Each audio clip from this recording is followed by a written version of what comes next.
Bonjour à tous, bienvenue dans votre My Ninja Academy. Aujourd'hui, nous allons parler de tous les ninjas qui ont peur avec le Doujutsu de Naruto. Si vous voulez en voir plus sur Naruto sur notre chaîne, laissez vos pouces en l'air et abonnez-vous pour rejoindre notre Académie des ninjas. Les ninjas, avant de continuer avec la vidéo, je vous demande de vous abonner à notre chaîne. Ainsi, vous rejoindrez notre village ninja et pourrez maîtriser votre technique ninja préférée et devenir un grand Chunin. Cela aiderait aussi beaucoup notre village ninja si vous laissiez vos likes, thumb up sur la vidéo d'aujourd'hui, ainsi ensemble nous pourrons battre n'importe quel adversaire pendant que nous sommes sur le chemin pour devenir Hokage. Maintenant, continuons avec la vidéo d'aujourd'hui. Au fil du temps, on s'est beaucoup demandé si quelque chose pouvait arriver à Naruto depuis qu'il a perdu Kurama. Avec le sacrifice du renard, il a cessé d'être un personnage surhumain dans ses pouvoirs, devenant rien de plus qu'un shinobi relativement ordinaire. Surtout, on s'est beaucoup demandé ce qu'il pourrait faire pour compenser cette perte, et quel pouvoir il pourrait acquérir. Mais si Kurama lui avait réellement laissé une partie de ses pouvoirs, et s'il y avait encore des vestiges de ce qui lui restait avant son départ, non des pouvoirs de Kurama et voyons si cela est possible,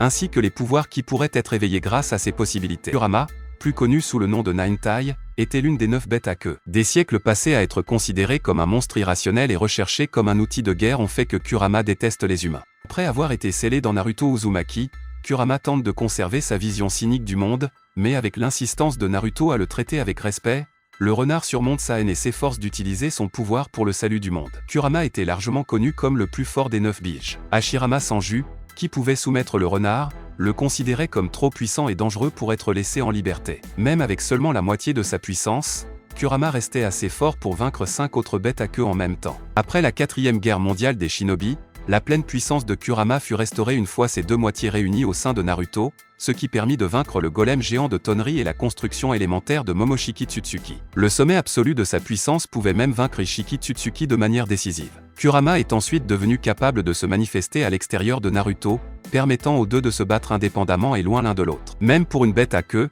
Kurama possédait d'énormes réserves de chakras puissants, nécessaires pour être scellé en dernier dans la statue du démon de la voie extérieure pour éviter de la surcharger. Il pouvait également accumuler une énorme quantité de chakras juste après avoir utilisé la plus grande partie du sien, suffisamment pour être transmis à toutes les forces shinobi alliées et être ressenti dans des pays lointains par des non-détecteurs. En raison de la compatibilité de Naruto avec le chakra de Kurama, tout chakra qu'il possède est limité uniquement à ses Jinchuriki, à moins qu'il n'ait été façonné pour correspondre à la signature unique du chakra du destinataire. Lorsqu'il est utilisé par d'autres, le chakra devient suffisamment dense pour être vu comme un linceul visible qui peut protéger davantage l'utilisateur. En utilisant son chakra, Kurama peut s'envelopper dans son mode chakra Nine Kauda pour en augmenter la puissance. En dernier recours, Kurama peut passer en mode baryon. Dans cet état, similaire à la fusion nucléaire, le chakra de Kurama était consommé comme matière première pour produire un nouveau type d'énergie. Lorsqu'il est utilisé, il augmente considérablement les réflexes, la force brute et le chakra de Kurama à des niveaux extrêmes. Puisque tous les chakras sont connectés, la même puissance produite à partir de certaines parties de leur vie fonctionne également pour réduire la durée de vie des adversaires en contact. En raison de sa consommation extrême d'énergie, Kurama doit rester concentré et ne pas gaspiller l'énergie de pensée et d'actions extérieures pour maximiser le temps pendant lequel le mode baryon peut être maintenu. Kurama avait une grande force brute, censée pouvoir soulever des tsunamis et aplatir des montagnes d'un seul coup de queue. Même à la moitié de sa force, il pouvait maîtriser les bêtes à queue contrôlées par Obito, écraser d'un coup de queue la Susanoo améliorée par le Sanjutsu de Madara, et avec le chakra des 6 chemins, combattre la Susanoo, la bête à queue au corps entier amélioré de Sasuke. Kurama était assez rapide pour surprendre Naruto en mode sage. Le renard était également assez résistant pour résister à plusieurs attaques renforcées par le Sanjutsu, et bloquer une bête à queue de la forme initiale des disques. En tant que bête à queue, Kurama pouvait créer une boule à queue et la lancer sous forme d'éclairs ou d'explosions rapides de sphères. Contrairement à la plupart des bêtes à queue, Kurama pouvait la surcharger, en créant une boule plusieurs fois plus grande que la sienne pour une puissance bien supérieure, même en brin de chakra. Une d'entre elles était assez puissante pour contrer une boule de bête à queue collaborative de 5 bêtes à queue. À pleine puissance, la boule à queue de Kurama pouvait projeter le golem géant de Tonri à travers la Lune et en orbite. Kurama pouvait créer des ondes de choc destructrices, capables de disperser un Rasengan massif, de repousser 5 bêtes à queue en même temps et de détruire des pâtés de maisons entiers, comme le montre son utilisation contre Konoha. Même limitées par les versions 1 et 2 de Naruto, elles étaient suffisamment puissantes pour détruire un pont entier et repousser le Shinra Tensei de Pain, respectivement. Kurama possédait également d'habiles capacités sensorielles, capable de détecter le chakra à grande distance et de ressentir les émotions négatives, ainsi que l'énergie naturelle, qu'il pouvait accumuler et transférer à Naruto pour créer du chakra Sanjutsu. Dans l'anime, on le voit utiliser les transformations naturelles vent et feu, pouvant générer des ouragans et cracher du feu. Il s'agissait de pouvoirs véritablement époustouflants pour tout shinobi ou être humain ordinaire. Conséquent, On s'attendait à ce que Naruto, en tant que Jinchuriki, soit un minimum effrayant lorsqu'il n'était pas encore capable de contrôler ses pouvoirs. Naruto Uzumaki est le 7e Hokage de Konohagakure et l'un des personnages les plus forts du monde de Boruto. En tant que Jinchuriki de Kurama, Naruto était très puissant et se classait parmi les Hokages les plus forts de l'histoire. Cependant, après avoir perdu le pouvoir de sa bête à queue dans le combat contre Ishiki Otsutsuki, il s'est quelque peu affaibli. Bien que Naruto ne sera probablement jamais aussi fort qu'avant, cela ne veut pas dire qu'il ne peut pas devenir plus fort dans un futur proche dans Boruto. Plusieurs sources de pouvoir qui lui sont encore accessibles, il pourrait finir par acquérir des pouvoirs fantastiques qui l'aideraient au combat. Et quels pouvoirs pourrait-il utiliser avec la perte de Kurama? Eh bien certains des plus parlés que nous allons mentionner ci-dessous. Le mode chakra de libération de la lave est une capacité que seuls les Jinchuriki des 4 queues peuvent utiliser. Cette capacité leur permet d'accéder aux pouvoirs ardents de la lave de Son Goku et d'en recouvrir leur corps. Avec ces pouvoirs, les capacités de combat de l'utilisateur sont augmentées de façon exponentielle et pour Naruto, ce serait une grande montée en puissance. Bien que Naruto ait perdu Kurama, il devrait conserver en lui le chakra de toutes les autres bêtes à queue. Dans ce cas, il devrait être capable d'accéder à cette forme extrêmement puissante. Bien qu'elle ne soit certainement pas aussi puissante que ses pouvoirs précédents, elle l'aiderait grandement au combat. Tout comme la libération de la lave, Naruto a également accès à la libération de l'ébullition grâce à Kokuo, les 5 queues. Après avoir reçu son chakra, Naruto a utilisé ses pouvoirs à plusieurs reprises lors de la 4e Grande Guerre Ninja. Il a vu utiliser Boy Release, un rivalet Strand pour combattre Kaguya Otsutsuki et l'a même incorporé à son Rasen Shuriken pendant le combat. Sans aucun doute, Naruto est incroyablement habile avec cette technique, mais sa maîtrise du Boy Release peut encore s'améliorer. S'il s'entraîne à cet art, il peut apprendre d'autres techniques de Boy Release et devenir encore plus fort. Encore une fois, cela lui permettrait d'augmenter considérablement sa force, ce dont il a désespérément besoin. Naruto Uzumaki a appris le mode sage peu avant son combat contre Pain. Depuis lors, cette capacité est devenue l'un de ses plus grands atouts. Cependant, après avoir acquis de meilleurs pouvoirs, comme le mode Kurama Chakra et même le mode sage à 6 voix,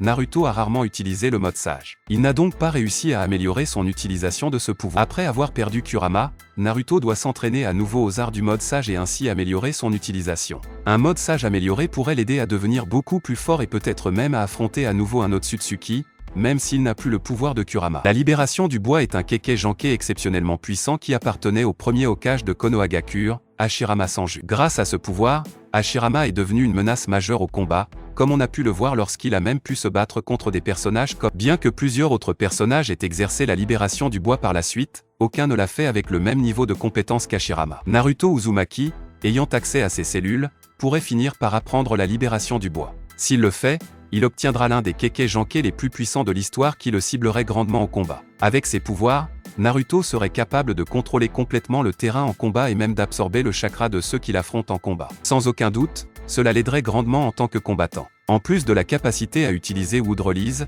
les cellules d'Hashirama aideraient également Naruto Uzumaki d'autres manières. Ces cellules améliorent considérablement le taux de récupération et donnent à l'utilisateur plus de chakra. Hashirama Sanju, le premier Hokage, était connu pour ses réserves de chakra presque illimitées. C'est d'ailleurs l'une des raisons pour lesquelles ces cellules étaient si recherchées par des gens comme Orochimaru et même Madara Uchiha à un moment donné. Si Naruto commençait à utiliser ce pouvoir, il gagnerait une force considérable et augmenterait encore plus son chakra, ce qui lui permettrait de tenir plus longtemps dans les combats contre des ennemis puissants. En outre, cela augmenterait considérablement son facteur de guérison, qui s'est certainement affaibli depuis qu'il n'a plus Kurama dans son corps. Juste après l'arc Momoshiki, les fans ont vu Katasuke créer une prothèse pour Naruto Uzumaki qui lui permettait d'absorber le chakra. Bien que ce ne soit qu'un prototype, il était censé fonctionner de manière similaire au Dingan de Momoshiki. Naruto a testé ce pouvoir lors d'un combat contre son fils, Boruto Uzumaki, mais il n'y a plus touché depuis. Maintenant, il en a besoin plus que jamais. Katasuke a mentionné qu'il travaillait toujours à améliorer ce pouvoir, ce qui signifie qu'il sera encore plus puissant à l'avenir. Bien que l'outil ait le pouvoir d'absorber le chakra, il a encore besoin du pouvoir d'expulser le chakra absorbé en l'amplifiant, tout comme Momoshiki le faisait. Une fois terminé, cet outil deviendrait un grand atout pour Naruto Uzumaki au combat. Avec l'ère de la croissance des shinobi, de nombreuses avancées scientifiques sont également réalisées dans le monde des ninjas. Les deux vont de pair, comme on a pu le voir à plusieurs reprises dans la série. Personnes comme les membres de la Kara ont été lourdement modifiés à l'aide d'outils scientifiques ninja pour devenir plus forts, et il n'y a aucune raison pour que Naruto Uzumaki ne puisse pas subir des améliorations de puissance similaires si le besoin est extrême. Grâce à Katasuke, Naruto peut finir par acquérir d'autres grands pouvoirs qui le rendent encore plus fort au combat. Il n'y a pas de limite à ce que les outils scientifiques ninja peuvent faire dans l'histoire et pour Naruto, si Kishimoto finit par en choisir un, les fans peuvent être sûrs que ce sera quelque chose d'incroyablement puissant. S'il y avait encore dans Naruto des restes de la puissance de Kurama, comme un dernier cadeau à son frère d'âme, le chakra en lui, bien que faible, pourrait être très utile s'il est utilisé de la bonne façon. Pas nécessairement dans des transformations grandioses comme avant, mais peut-être, en le couplant avec la puissance des armes scientifiques, il serait possible d'utiliser ce pouvoir restant à son maximum, le faisant s'éveiller comme une capacité nouvelle et unique. Imaginez si cela était utilisé comme un doujutsu à travers des lentilles de contact, avec Naruto ayant à nouveau ses yeux spéciaux, mais en les utilisant pour utiliser de nouvelles techniques et capacités qui pourraient l'aider à garder le vieux rythme perdu, et enfin avoir une lumière pour aller de l'avant après la perte de son meilleur ami, avec lui en permanence à ses côtés dans son cœur et le cadeau qu'il a reçu avant qu'il ne se sépare. Et vous ? Aimeriez-vous voir Naruto avec un doujutsu utilisant le chakra de Kurama? Pensez-vous que nous verrons notre Hokage avec des armes scientifiques dans le futur? Laissez votre opinion dans les commentaires. C'est tout. J'espère vraiment que vous avez apprécié cette vidéo. Si vous avez des suggestions de vidéos, n'oubliez pas de les commenter ci-dessous, car je les lirai toutes comme je le fais toujours. N'oubliez pas non plus de laisser un like si vous avez aimé la vidéo et n'oubliez pas de vous abonner et de sonner la cloche pour ne pas manquer le contenu de votre Ninja Academy préféré.